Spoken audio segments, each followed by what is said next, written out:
Okay. Let's see. We're missing Nico and Alexis and Amanda. That's a lot already. Well, I think Amanda's on the retreat at least. Oh. Amanda's skiing. Nico's on the retreat. Oh, okay.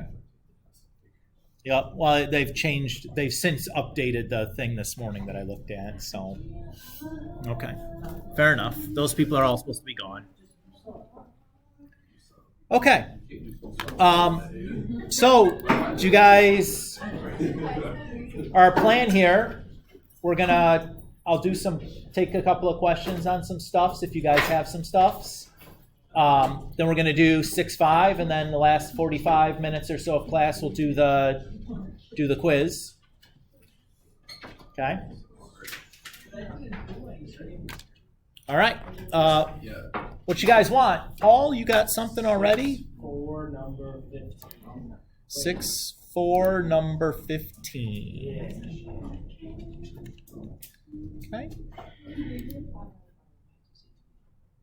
I thought I got it, but then I would check the answer and I didn't. So. Okay.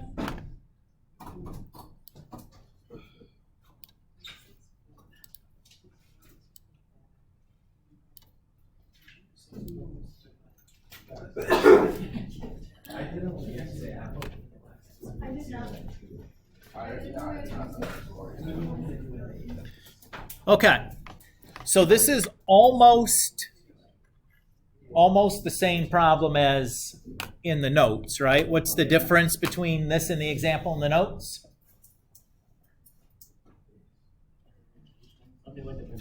Okay, well, let's go do it together, right? There's no reason not to do that. Where's my thing? There it is.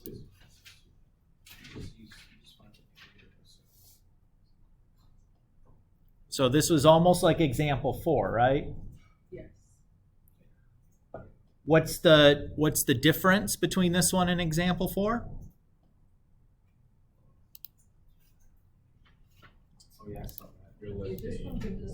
You have a weight attached to the end of your rope. That's what I watched a video. They started doing something with that weight.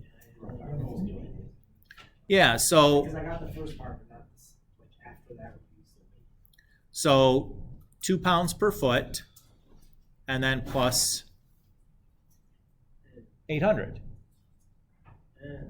Every foot you move, right? You have to move 2 pounds for the cable, but the 800 pounds is staying the same, regardless of how much you've pulled it up. It's still the mass at the end of the rope is still 800 pounds. That's constant. And I think if you go from there, we should be good, right? Yeah. Is that enough, Paul? Or do you want to do some more? I think I got it. You think you? Okay. What can you do more? Yeah. Okay. So let's go back and look at our problem that we had from before. So we're just going to be integrating for the length of the rope. Yes, sir. Sure. Which was 500 of our function dx. That's it.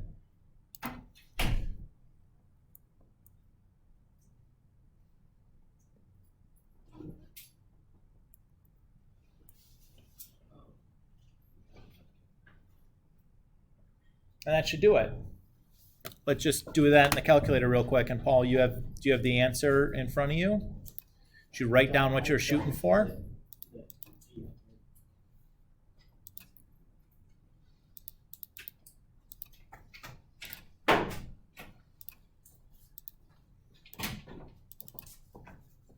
Hi.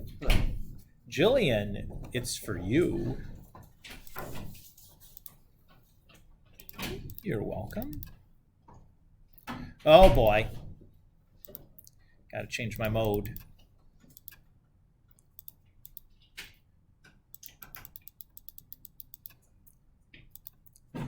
Actually, it probably would have been fine. I don't know. It's been too long since I've done Calc 3. Oops, it wasn't supposed to be plus 500 though, it was 800 there. There you go. So is it saying, like, can you walk through, like, the 2x plus 800, like, rewards, so like, for every foot traveled? You have to move 800 pounds of weight plus whatever length of cable you've just pulled up, right? Okay. So if you pulled up 1 foot of cable, you move that 800 pounds 1 foot, and you move 2 pounds of cable 1 foot, That makes sense. right? Yep. That 800 pounds is staying the same regardless of how much cable you're pulling up. You pull up 10 feet of cable, you moved that 800 pounds 10 feet, but you've also moved, like 20 pounds of cable 10 feet, right? So 650,000 foot-pounds seems like a lot, but it's probably right. I guess I could look it up, but No, that's what I remember the guy. okay. Okay. Luke, Do you mind doing 9? same section? Yes. Sure. Because they integrated to find the force, and that threw me off. Okay.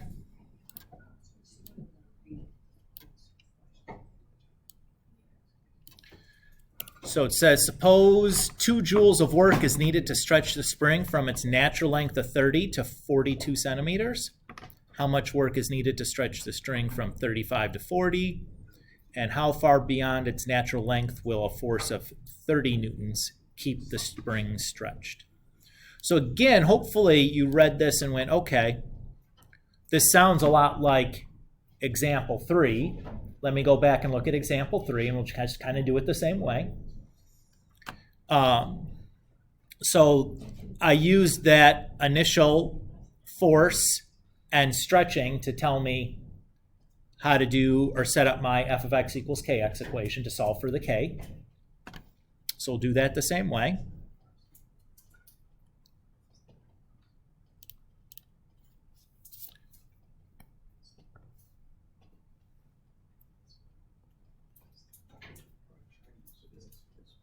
So we know that, see, here's the difference. We're given work and not a force, right? Okay. So what is that telling us? All right, so we got to be a little bit sneakier here. So I know that work is the integral from 0 to 0.2 of kx dx is equal to 2. Okay. Yep. Everybody's okay with that? What, we did 0.2 because. 0.12 is 12 centimeters, as written as meters.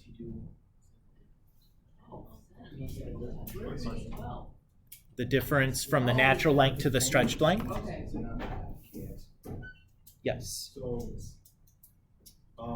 in the work equation, you force times distance, and the distance is changing, so that's our dx. Right. Yep.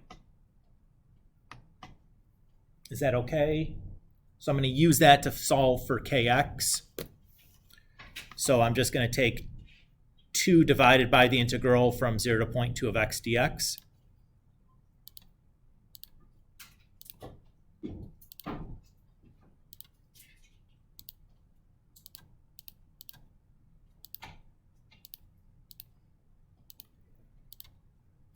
So 277. That seems wrong, doesn't it?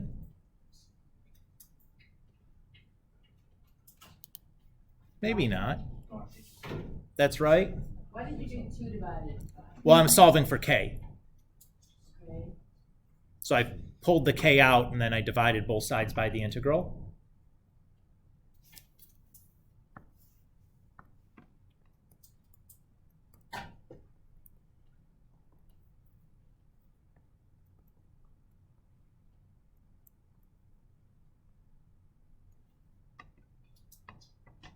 Oh.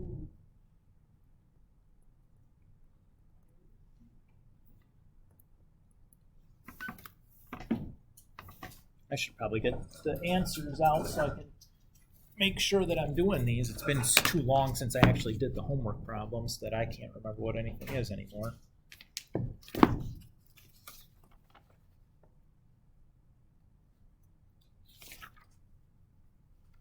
Because I need that K in order to go further.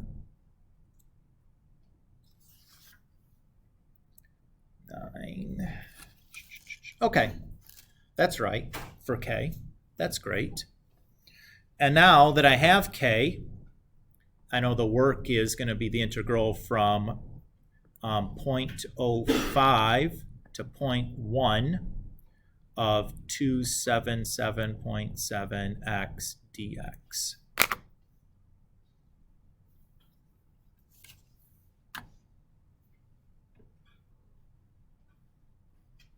Is that okay there?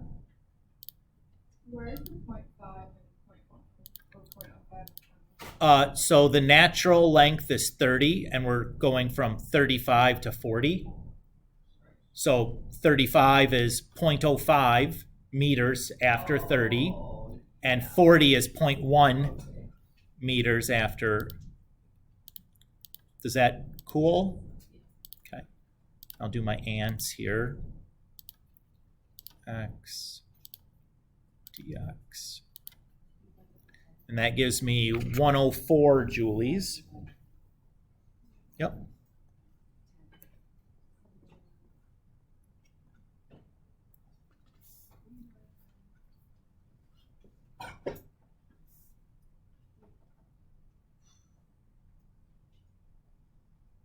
Did you do the antiderivative of that?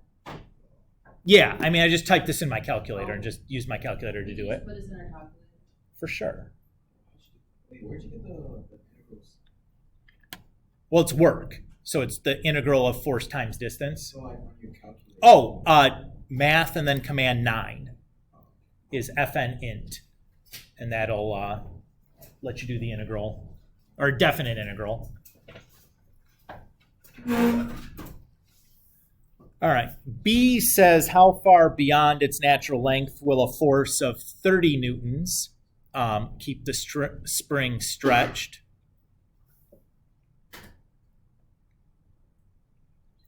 So what do we do with that?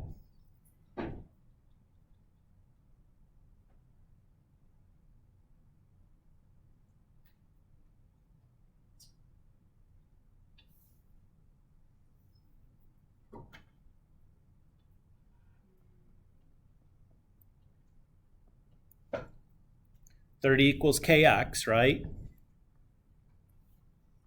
And our k is that 277 number.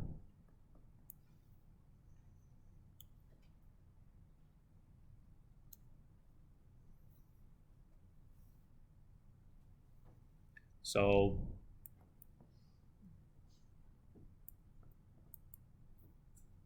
(30 divided by 277 should be x. Which is the total length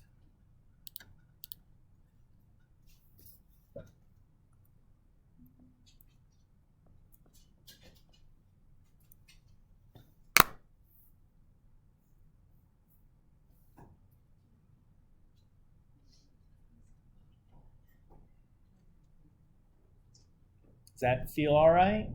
No calculus needed there, though, right? That's just like physics.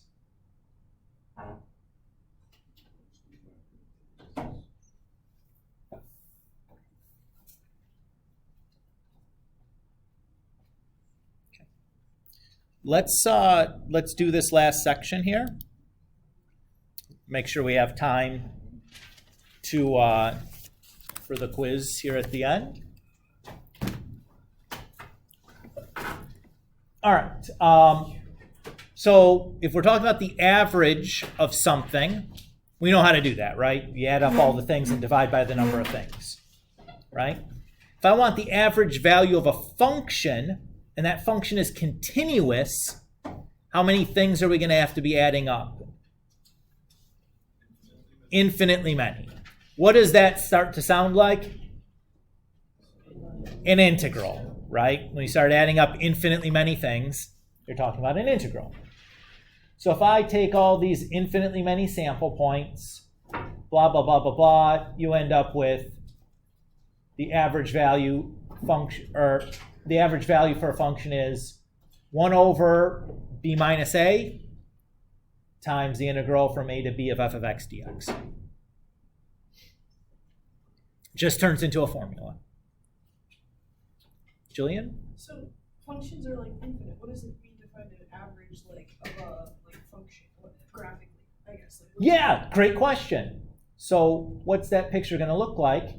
So the average value of a function is going to be this line like f av, where the area of this rectangle with height f av and length, the difference from a to b, is the same as the area under the curve for the function from a to b. That's what we're doing. So does this only work on functions that do not have like a constant slope? You have to have like a variable slope to do it. No, you could do this for anything. But you have to like set bounds.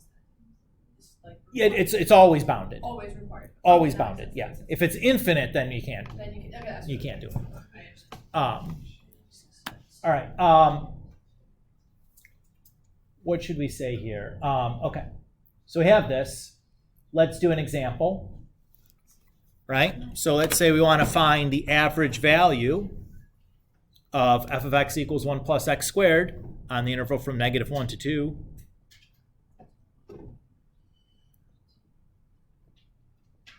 So we just plug in our formula.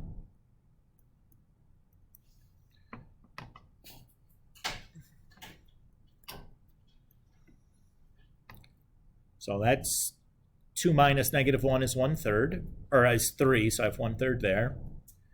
Antiderivative of 1 is x. Antiderivative of x squared is x cubed over 3. And from -1 to 2. So we have 1/3 of 2 plus 8/3 minus a -1 plus -1 over 3. Let's see, what is that? 1/3 times 6 or 2. Paul. Can you zoom in on the formula up top?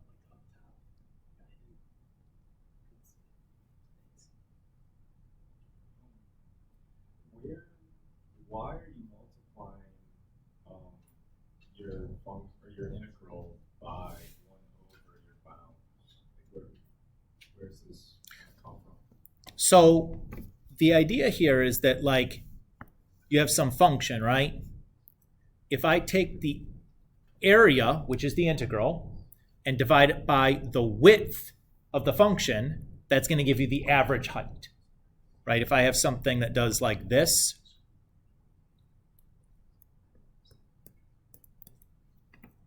if I take the total area and divide it by the width, it's going to be some average height, right? Oh, okay. And that's like the F average. So then your bounds are acting as that width.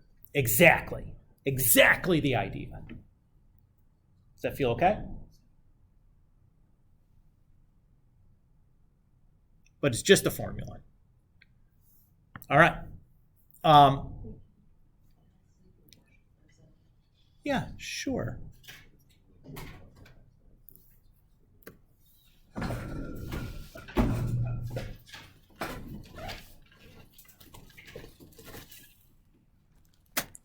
So now let's say we want to find some x coordinate in between a and b where the function actually takes on the value of the average.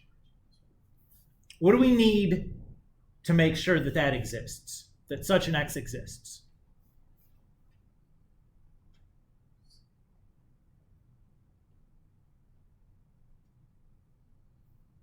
Let me give you an example.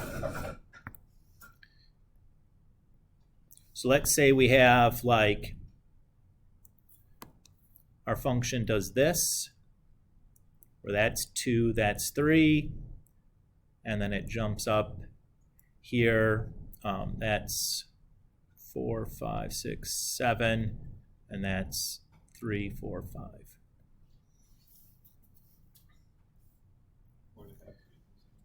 Yeah, that's what we need, right? Like, because the area on the average height of this is going to be like, 3.5 or something, right? And there's no point on the function that has that, or no x value that has that y. We need continuity. Yeah. Very good. Do you see where I was going? Okay. So that's the lone theorem for this section. It says if f is continuous on the interval a to b, then there exists at least one number c on that interval where f of c is equal to the average value.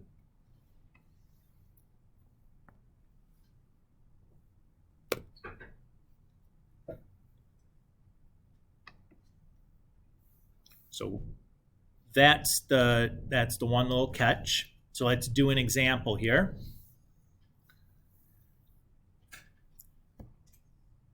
So we know that f of x equals 1 plus x squared is continuous on the interval from -1 to 2. Why do we know that?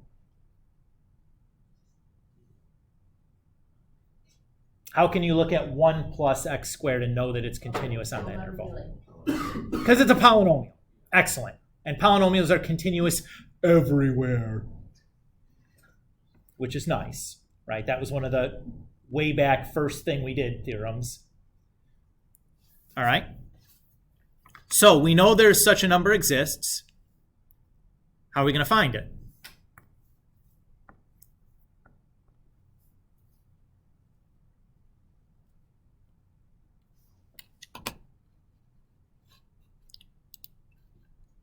Well, what do you mean, Mr. Gulick? How are we going to find it? Like, I'm just going to plug this stuff in, right? So we know that this was 2 because we did it before.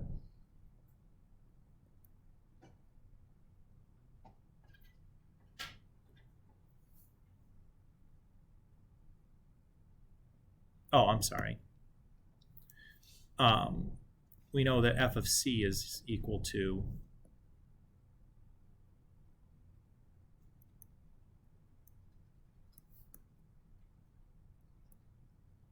and that was just 2, right? We did that just before, right? Yes? Maybe we'll just...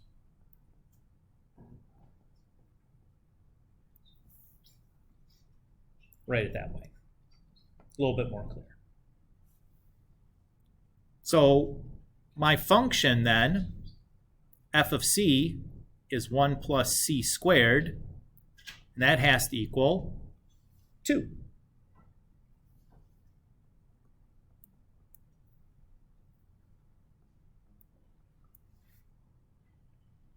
So c could be plus or minus 1. I do need to check, though, to make sure that those are both on our interval.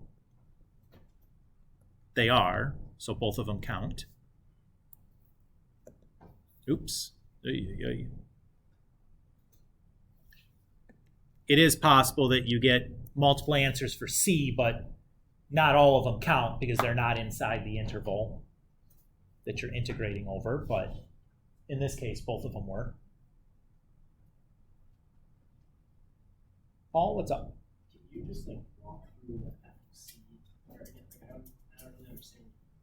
Well, f of x is 1 plus x squared. Okay. So f of c is 1 plus c squared. Oh.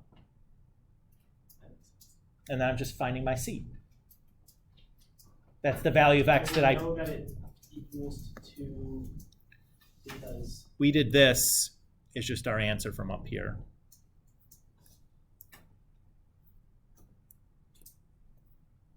oh. I'm just bringing my answer down.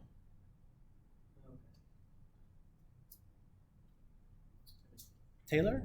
Are the answers that you get, should they always be within the interval? Are they not? They might not be. Okay. You're guaranteed to have at least one if your function is continuous, but you could get others that are not, Okay. right? Like if you did a sine or cosine function, there's infinitely many that are going to take on the y value, but only finitely many are going to be inside the interval you're looking at. So if they're not in the interval, You just discard them. Yep. Could you draw this out where like the C is written kind of how it is in figure 2? Sure. So let's do it this way. I'm going to just graph it with my computer. Is that cool? Feels like it's just going to be neater that way. So y equals 1 plus x squared, going from -1 to 2. So that's what we have. Let me grab that and just drop it in here. Boom.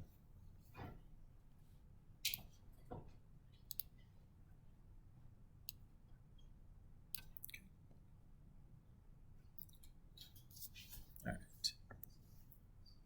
So there's my function, right?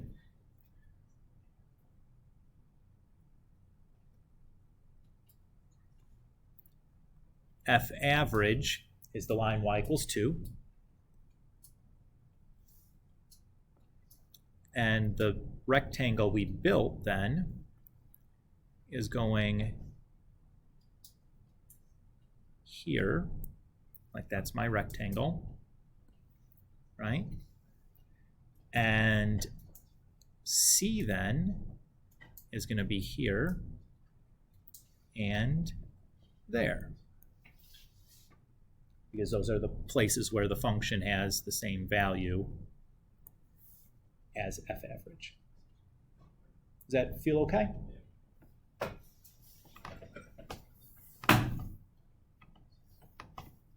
Cool. Again, how nice is this, right? This is like, oh boy, what did I do down here?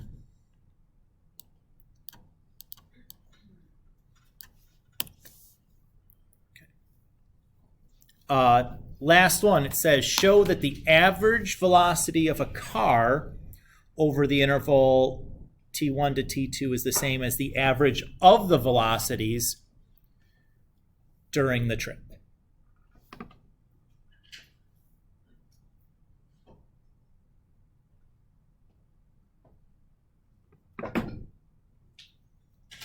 Okay, so vocab.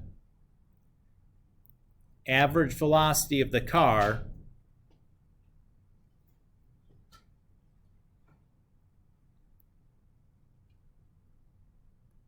is just going to be like the total change in position divided by the total change in time.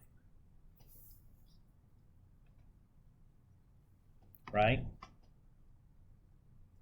If I ask how long it took you to get somewhere, you'll just be like, oh, or how fast were you going to get somewhere? You just take the distance that you traveled and divide by the time it took, and that's how fast you're going, right?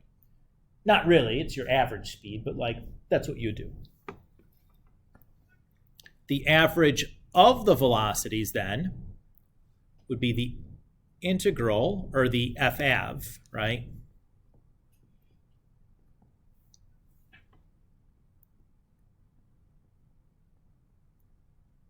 So that's the 1 over t2 minus t1, integral of t1 to t2, v of t dt.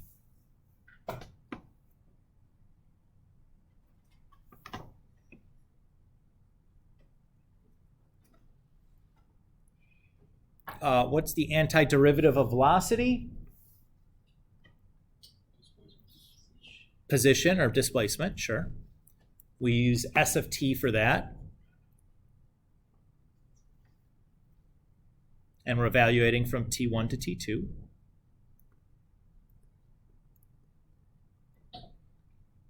And when I do that, I do s of t2 minus s of t1. And when I just multiply that stuff together, I end up with the same thing that I had above.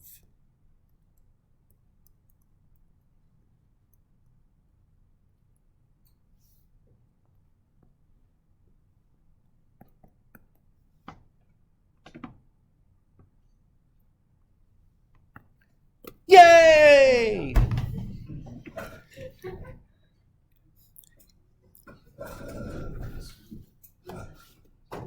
I was excited, guys.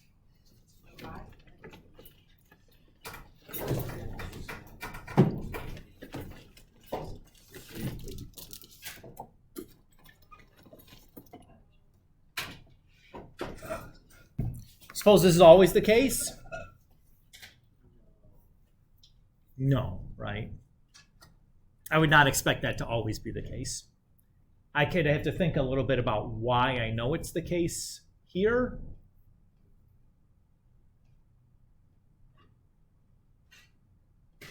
But, all right. Everybody feel okay? So the assignment here for 6-5 is relatively short, 1 through 11, and then 15 to 30, or 13 to 15, 17 to 26. Just to kind of give you an idea here, just grab that stuff.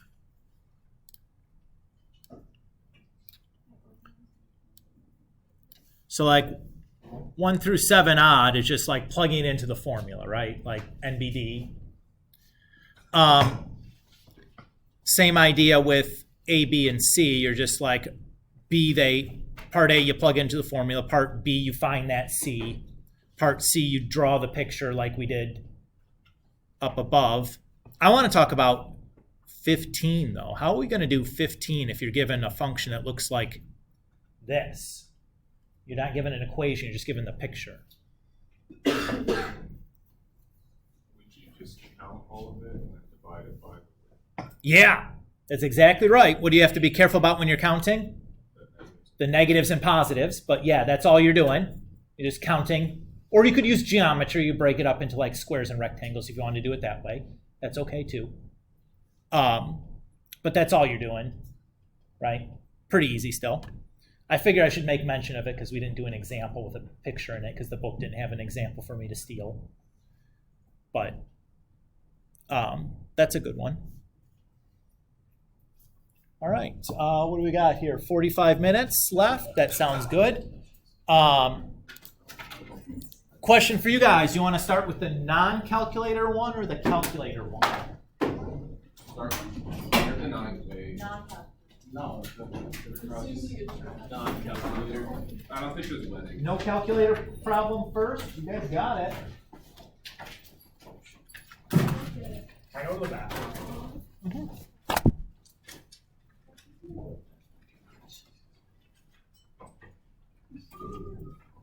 You're so out.